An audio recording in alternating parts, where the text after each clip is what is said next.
Hello दोस्तों, स्वागत है आप सभी का एक बार फिर से आपके अपने यूट्यूब चैनल कॉम्पिटिटिव फंडा पर। तो दोस्तों, आज इस वीडियो में मैं यूपीएसआई से रिलेटेड एक बहुत ही महत्वपूर्ण जानकारी आप सभी को देने वाला हूं।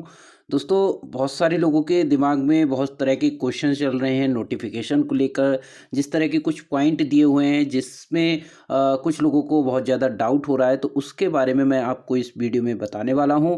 और जो आपके डाउट हैं उनको मैं सॉल्व करने वाला हूं। तो चलिए, कुछ चीज़ें हैं जो आपके दिमाग में हैं कि पहला ये कि क्या भर्ती कभी भी निरस्त की जा सकती है? और बहुत सारे लोगों का ये भी पूछना है कि क्या नियुक्ति संविदा के तहत होगी? और अगला एक और प्रश्न है जो सभी के दिमाग में है कि क्या ईडब्ल्यूएस के तहत फॉर्म भरना चाहिए और उसका हमें लाभ मिलेगा? अगर क्या लाभ मिलेगा अगर हम ईडब्ल्यूएस के तहत फॉर्म भर देते हैं, तो क्या हम जनरल की कट ऑफ से या जनरल में जो काउंट होने से वंचित कर दिए जाएँगे? तो ये सारी तरह के प्रश्न हैं सभी के दिमाग में यूपीएसआई 2021 से संबंधित।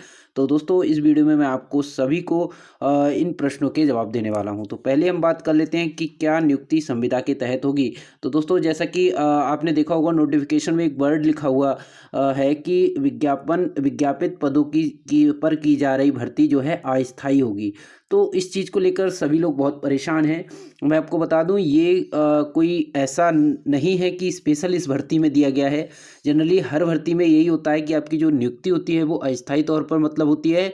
और उसके बाद आपको यहाँ पर पुलिस में क्या होता है, 2 वर्ष का परिवीक्षा काल रहता है आपका, यानी प्रोबेशन पीरियड रहता है। उस दौरान आप स्थायी माने जाते हैं और 2 साल के बाद जो है आपको स्थायी कर दिया जाता है। ये आपको मैं दिखाने के लिए आपको जो उत्तर प्रदेश की उप निरीक्षक और निरीक्षक पुलिस सेवा नियमावली 2015 है, उसको दिखाने वाला हूँ। इसमें जो नियम 20 और 21 है उसको आप देखिएगा, उसमें ये सारी चीज़ें क्लियर बताई हुई हैं।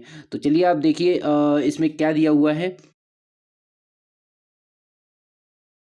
ये देख लीजिए आप, ये सरकारी गज़ट है और इसमें जो संशोधन हुआ है उसके बारे में दिया हुआ है।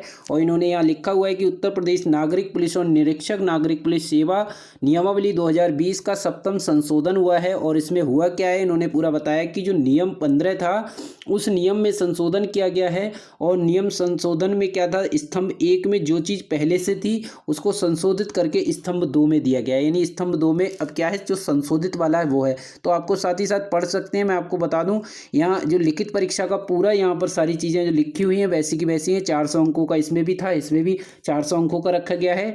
और यहाँ पर जो भी प्रश्न के एग्जाम पैटर्न था वो भी सेम रहा है।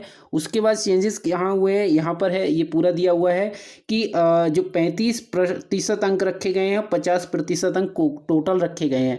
अगर आपके हर एक सेक्शन में मान लिया आप हिंदी में 35% क्लियर हो जाते हैं, मूल विधि में आप 35 क्लियर हो जाते हैं, संख्यात्मक एवं मानसिक योग्यता में 35 क्लियर हो जाते हैं, लेकिन अगर आपके इसमें 35% क्लियर नहीं होते तो आप आगे के लिए चयनित नहीं होंगे।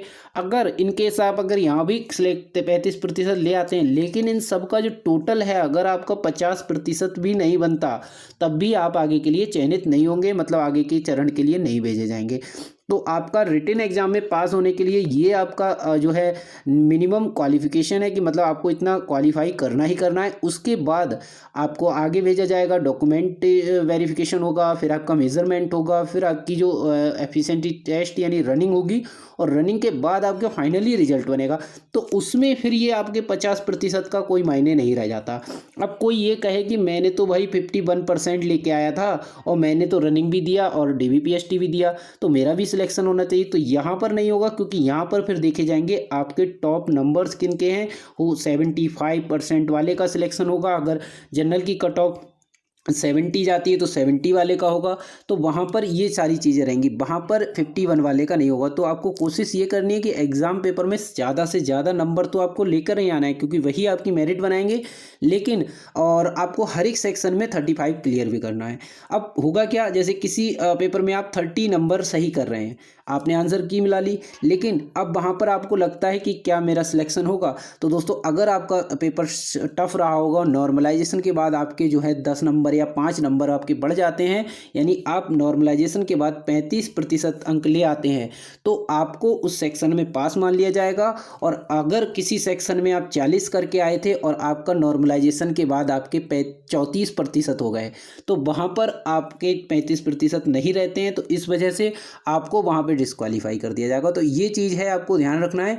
यानी आपको ये नहीं मान के चलना कि मुझे सिर्फ 35% ही करके आना है, यानी आपको ज़्यादा करना है। हो सकता है वो पेपर आपका आसान रहा हो तो उसमें आपके नंबर कम हो जाए नॉर्मलाइजेशन के बाद। ये सारी चीज़ें नॉर्मलाइजेशन हमें आपको नहीं पता होता क्या होने वाला है, तो इसमें आपको ज़्यादा क्वेश्चन करने हैं। ओवरऑल ये मान के चलना है कि आपको हर एक सेक्शन में 50% अपना सही करना ही करना है, और उसके बाद जो आपका स्ट्रॉन्ग मतलब आपके सब्जेक्ट हो उसमें आपको ज़्यादा से ज़्यादा अंक लाने हैं, यानी उस वो आपका मेरिट बनाने में बहुत ही ज़्यादा सहायता करने वाला है। तो बस अगर आप इस तरह से करेंगे तो आपका सिलेक्शन पक्का हो जाएगा। और जो भी आपके इस तरह के कोई डाउट थे, मुझे उम्मीद है मैंने आपको इस डाउट से दूर किया होगा। और बाकी अगर आपको कोई भी और समस्या है तो आप हमें कमेंट करके बता सकते हैं, मैं उम्मीद करता हूँ और आगे भी आपकी इसी तरह से जो भी समस्या होगा उसको मैं दूर कर पाऊँगा। तो दोस्तों, आपको वीडियो कैसा लगा, वीडियो को लाइक करिए और ज़्यादा से ज़्यादा शेयर कर दीजिएगा। चैनल पर नए हैं तो चैनल को सब्सक्राइब करना ना भूलें, बेल आइकन को प्रेस कर लें, जिससे आने वाली हमारी सारी वीडियोज़ की नोटिफिकेशन भी आपको मिलती रहे। तब तक के लिए दोस्तों, थैंक यू। जय हिंद।